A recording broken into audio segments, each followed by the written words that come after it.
Oh, hi. Didn't see you there.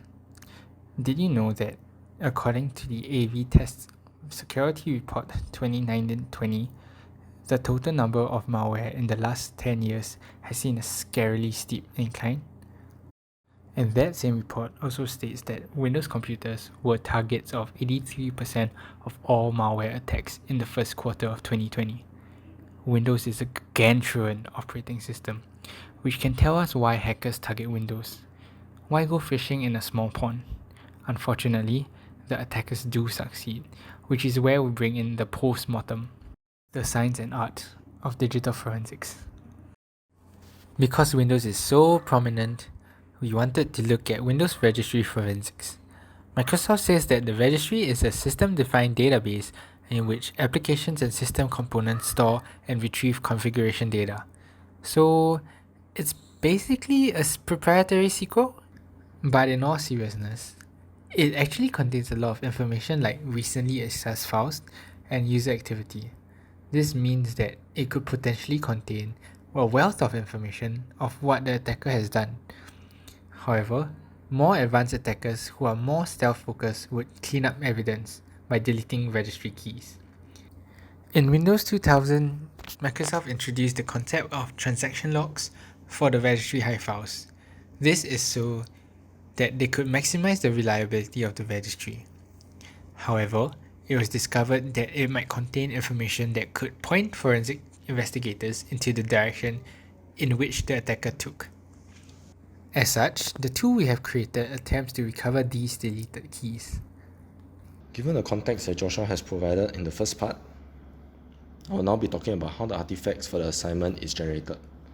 First, we will open up Registry Editor and create a key under HKLM software. The key will be called ICT2202. The creation of this key is for easy identification when we generate the report later on. Under this key, we will create multiple values, one each for each of the data type, namely the string, binary, dword, keyword, multi-string, and expandable string. The registry is one of the points of persistence for malware. This is often done using the HKLM software Microsoft Windows current version run key.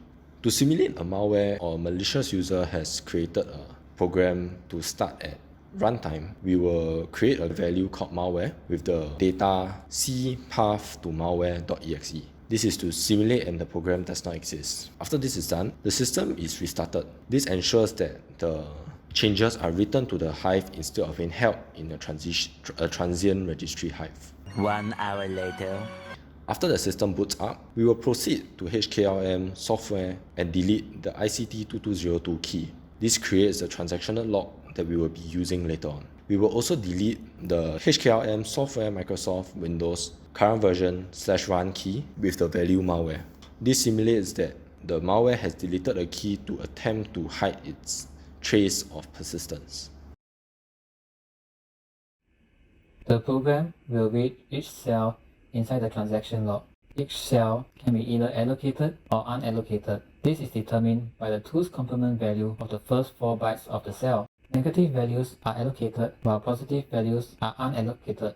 The program looks for cells that are value key and name key cells. This can be determined at the 5th and 6th byte of the cell.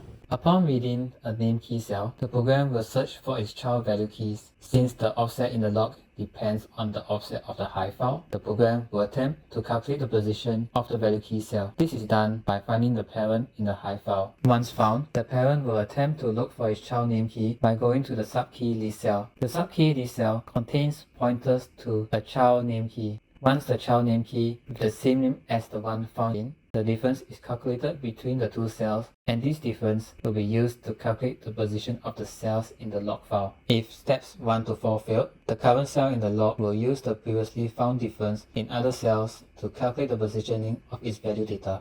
Once the difference is obtained, the value list offset is calculated. The value list pointers will then point to a value key cell. The value key cell will finally search for its data using the difference. When an unallocated value key cell is read, the program will get a list of possible name key cells from the hive that could be the parent of the value key cell. By using the name key cells found in the log file, the program accesses the subkey list cell inside the hive.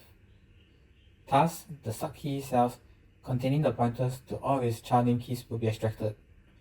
A mapping between the child name keys in the hive to name keys in the log will be made. From the mapping, the program will attempt to search for child key cells that contain the deleted key in the hive. Once found, the child name key will be the parent of the unallocated value key cell. Upon completion of reading all cells in the log file, the results will be passed into a report. In order to use our tool, you can clone the GitHub repo available online. In the source directory, the main is located in the app.py file. So you can just run it with Python like a normal Python script. Before we begin, just as a disclaimer, our tool was developed in an Ubuntu system. We have not tested it on other operating systems. You can use the help flag to see the inputs that the program expects. It expects 2 log files, a hive file, and an output file.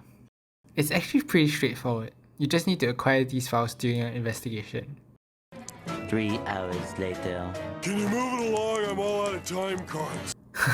No, but seriously, it will take a while, so we've decided that watching paint dry is more fun. The output will generate a HTML file with nicely styled tables thanks to Bootstrap. So in the report, you can see that because the parent key is not deleted, the path to the malware is able to be mapped properly to the parent. As you can see, the ICT2202 key has been extracted successfully. However, you can see that the key values have not been mapped properly to the ICT2202 key. This is because the offset pointing to the parent has been overwritten after the key has been deleted. Not to fret though, because it is still there, so it might still be useful to give any leads in investigations. On the many runs that we've had, we've noticed that different artifacts will give different results, despite the user performing similar actions. This is just within our controlled environment. Imagine in an actual production system. This is because of the Windows operating system. Windows actually performs a ton of background operations on the registry, and we cannot predict what it's going to be because we are not Steve Jobs. The report we are showing you is the most reliable version that we've had. Thanks for watching, and if you found our tool helpful, do smash the like button, subscribe, and hit the notification bell for the latest updates. See ya!